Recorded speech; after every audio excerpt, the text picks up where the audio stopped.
ናትናኤል መኮንን እንደ መንግስታፍ እንደ ንጉሱ አንደበት የሚታይ ሰው ነው። በተለያዩ ጊዜያት ቀድሞ የሚያወጣቸው መረጃዎች ሲሆኑ ሲደረጉ ሲፈጸሙ አይተናል። ታዲያ ይህ ሰው አሁን ላይ ህወሓት በወልቃይት በኩል ጦርነት ሊከፍት ነው እያለን ነው። ዛሬ በትግራይ እየተደረገ ያለውን ሰላማዊ ሰልፍ አስታኮ ረዘም ያለ መረጃ ያወጣው ናትናኤል እንደሚለው ከሆነ ተከዜ ከመሙላቱ በፊት አንዳች ነገር ሊከሰት ይችላል።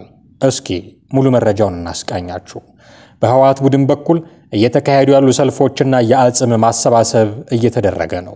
ህወሓት ተፈናቃዮችን እንደ ሽፋን በመጠቀም እንዲሁም የሰማዕታት በዓልን እንደ ምቹ ሁኔታ በመመልከት የፌደራል መንግስት ላይ ተጽዕኖ ለማሳደር ያለመ ፖለቲካዊ ፍላጎትን ለማስፈጸም እየተንቀሳቀሰ ይገኛል። በዚህም የተቃውሞ ሰልፎች እንዲካሄዱ በማድረግና በተለያዩ አካባቢዎች ተቀብረው የነበሩ አጽሞችን በማውጣት ማህበረሰቡን ለማነሳሳት ግብዓት አድርጎ እየተጠቀመበት ይገኛል። ህወሓት ተፈናቃዮቹን ወደ መኖሪያቸው የመመለስ ፍላጎት ሳይኖረው ይልቁንም ከ2015 ዓ.ም ጀምሮ ከጊዜያዊ አስተዳደሩ ጋር የተዘጋጀውን እቅድ ሲያደናቀፍ ቆይቶ አሁንም የታደሰ ወረደን እንቅስቃሴ እያወከ ባለበት ሁኔታ ተፈናቃዮችን በፌደራል መንግስቱ ላይ ቅሬታ እንዲያቀርቡ እያስገደደ ተቃውሞ እንዲያሰሙ በማድረግ የፖለቲካ ፍላጎቱን ማስፈጸሚያ ለማድረግ እየተንቀሳቀሰ ይገኛል። ከዚህ አኳያ ቡድኑ ተፈናቃዮችን በመጠቀም በጊዜያዊ አስተዳደሩና በፌደራል መንግስት ላይ ጫና ለማሳደር ዓለም አቀፉ ማህበረሰብም ጫና እንዲያሳድር እንዲሁም በሻዕቢያ አደፋፋሪነት ወደ ኃይል አማራጭ ለመግባት እንዲመቸው ለማነሳሳት እየተጠቀመበት ነው። ሰኔ 4 2017 ዓ.ም በመቀሌ የሚገኙ ተፈናቃዮችን በማሰባሰብ በፕሬዝዳንቱ ጽህፈት ቤት ግቢ ውስጥ የተቃውሞ ሰልፍ እንዲያካሂዱ አድርጓል። ቡድኑ የተቃውሞ እንቅስቃሴውን በማስቀጠል እጽሊል ምዕራብ ትግራይ በሚል በተቋቋመው የሲቪክ ማህበር በኩል በቃ በሚል መሪ ቃል ከሰኔ 11 2017 ዓ.ም ጀምሮ ለ3 ቀናት የሚቆይ ሰልፍ በመቀሌ ከተማ አስጀምሯል። በሰልፉም የትግራይ ህዝብ ስቃይ ይቁም፣ ህዝቡ ከወራሪዎች ነፃ ይውጣ፣ አምስተኛ ክረምት በመጠለያ ስፍራ መኖር ይብቃ፣ የትግራይ የግዛት አንድነት ይመለስ የሚሉ መፈክሮችን ሲያስተጋቡ ተስተውሏል። በሌላ በኩል ደግሞ መንግስት የትግራይን ግዛት ከኤርትራ ባለማስለቀቅ የሰላም ስምምነቱን አላስከበረም ሲል ከርሞ በቅርቡ ደግሞ ፌደራል መንግስት ኤርትራ ለመውረር ስለፈለገ እንጂ ኤርትራ መንግስት ከትግራይ የያዘው መሬት የለም ማለቱም ይታወቃል። በሌላ በኩል ደግሞ የዓለም አቀፉ ማህበረሰብ ለጉዳዩ ትኩረት በመስጠት በፌደራል መንግስት ላይ ጫና እንዲያሳድር ትኩረት ለመሳብ ሰኔ 20 ቀን 2017 ዓ.ም በስዊዘርላንድ ጄኔቫ ሰልፍ ለማድረግ ፍላጎት ይዞ እየተንቀሳቀሰ ነው። ይህም ቡድኑ የተፈናቃዮችን አጀንዳ እንደ ሽፋን በመጠቀም የፌደራል መንግስት በፕሪቶሪያው ስምምነት መሰረት አከራካሪ አካባቢዎችን ማስመለስ አልቻለም በሚል በአካባቢዎቹ ሊያደርግ ለሚያስበው ትንኮሳ ምክንያት ለማግኘት የታሰበ ነው።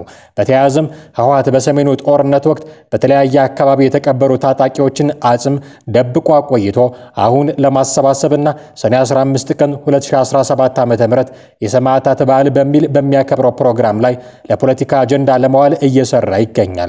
በዚህም የክልሉ ጸጥታ ቢሮ ኃላፊ ጀነራል ፍስሐ ኪዳኑ ወይንም ማንጁስ ሰኔ 8 ቀን 2017 ዓ.ም በደቡባዊ ዞን ጨርጨር አካባቢ በመሄድ በተለያዩ ቦታዎች የተቀበሩ አጽሞችን የማሰባሰብ መርሃ ግብር አስጀምረዋል። ይህንን ተከትሎ የማነ ዘረሰናይ በሚባል ግለሰብ የሚመራው የጄኖሳይድ ጥናትና አጣሪ ተቋም በፌደራል መንግስት ወታደሮች በኩል ተፈጸመ ነው በሚሉት ጄኖሳይድ ምክንያት 480 ያህል የጅምላ መቃብሮችን ማግኘቱን ይገልጻል።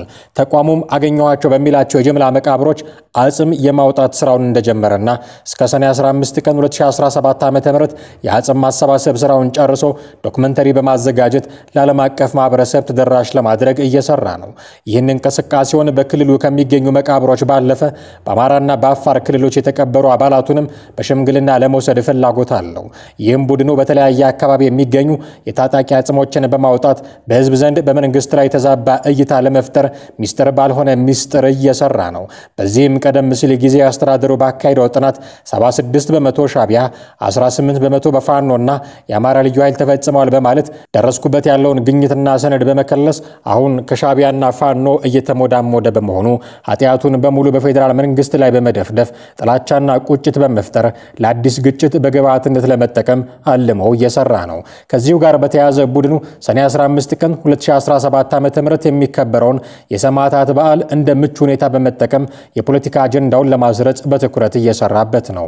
ከበዓሉ አስቀድመው ሰኔ 11 እና 12 2017 ዓ.ም በአክሱም፣ አድዋ፣ ጭሊና አዱኢሮ ከተሞች የጊዜያዊ አስተዳደሩን ፕሬዝዳንት ጨምሮ ሌሎች የታጣቂ አመራሮች በተገኙበት በተካሄደ ሰልፍና የጧፍ ማብራት ፕሮግራም ላይ አከራካሪ አካባቢዎችን የሚመለከቱ መፈክሮችን አሰምተዋል።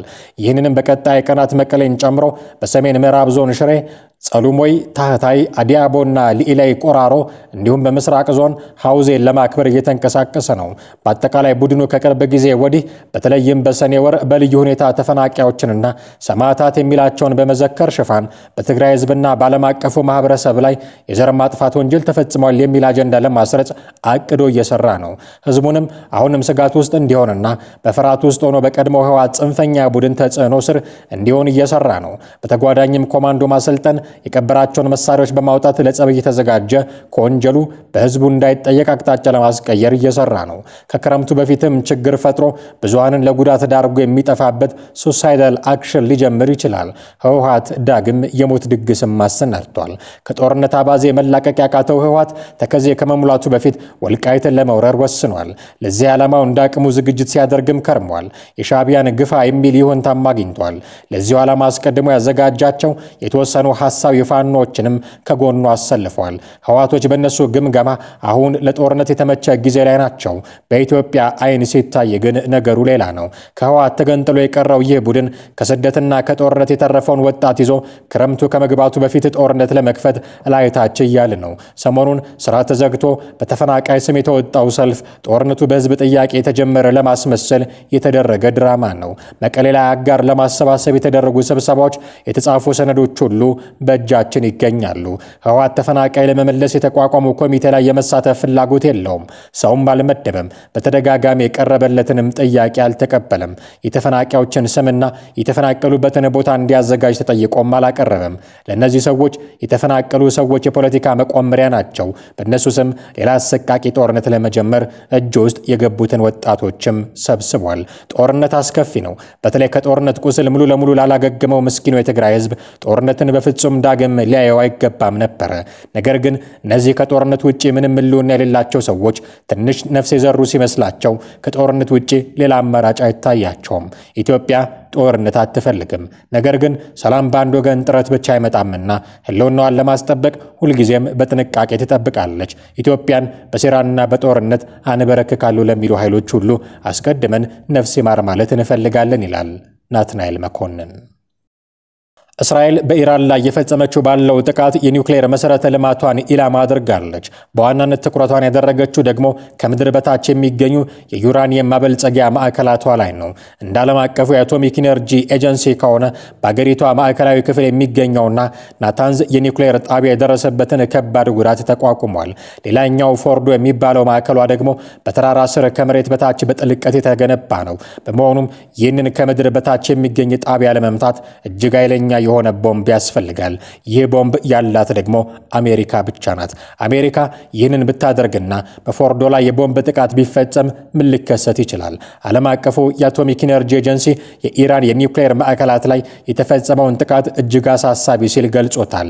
የኤጀንሲው ዋና ዳይሬክተር ራፋኤል ግሮሲ ሰኞ ዕለት እንደተናገሩት የወታደራዊ እርምጃዎች መባባስ በሰዎችና በአካባቢ ላይ ከባድ ጉዳት የሚያስከትሉ ጨረሮች የመለቀቅ አደጋን ይጨምራልን ብለዋል። የዩራኒየም ማበልጸጋ ጣቢያዎች ወደ ተለያየ ቁስ አካል የመለወጥ ባህሪ ባላቸውና አይሶቶፕስ ከተባሉ ኬሚካላዊ ንጥረ ነገሮች የሚሰሩ ቁሶችን ለማዘጋጀት ያገለግላሉ።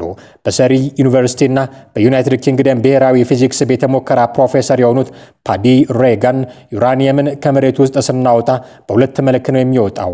99.3 በመቶ ዩራኒየም 238 ሲሆን 0.7 በመቶ ደግሞ ዩራኒየም 235 ነው። የኒውክሌር የጦር መሳሪያ ለመስራት የሚያስፈልገው ሁለተኛው ነው ሲሉ ያስረዳሉ። ኒውክሌር የማበልጸግ ሂደት ማለት ዩራኒየም 235 መጠንን መጨመር ማለት ነው።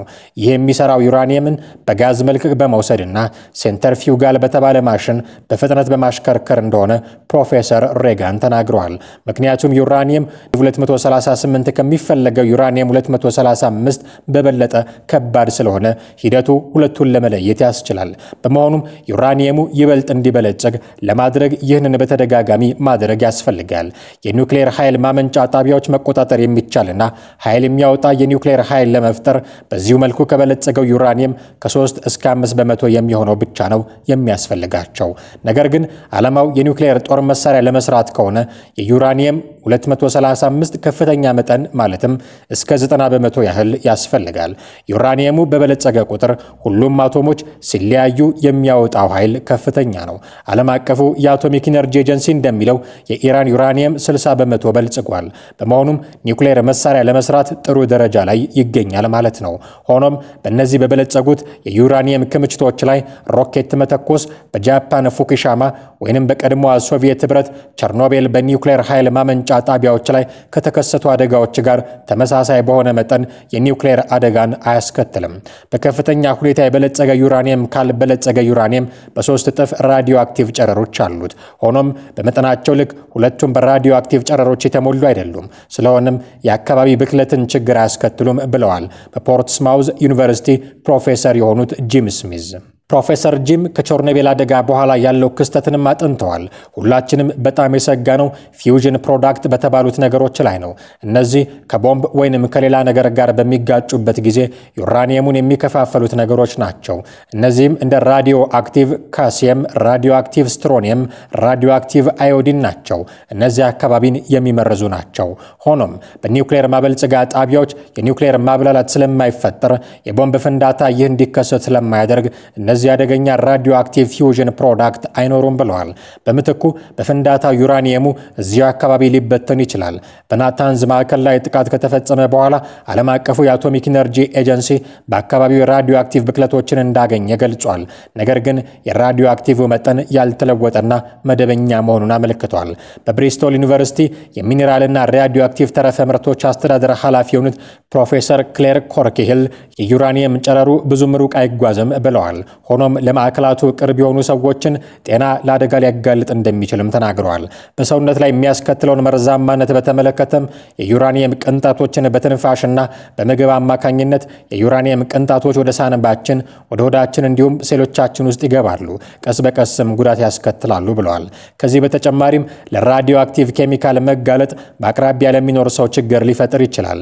በባንገር ዩኒቨርሲቲ የኒውክሌር ማቴሪያል ተመራማሪ የሆኑት ፕሮፌሰር ሳይመን ሚድልበርግም አደጋ ቢከሰትና ሴንትሪፉጅስ ሄክሳፍሎራይድ የተባለውን ዩራኒየም ጋዝ የሚለቅ ከሆነ ከባድ የኬሚካል አደጋ ያስከትላል ይላሉ።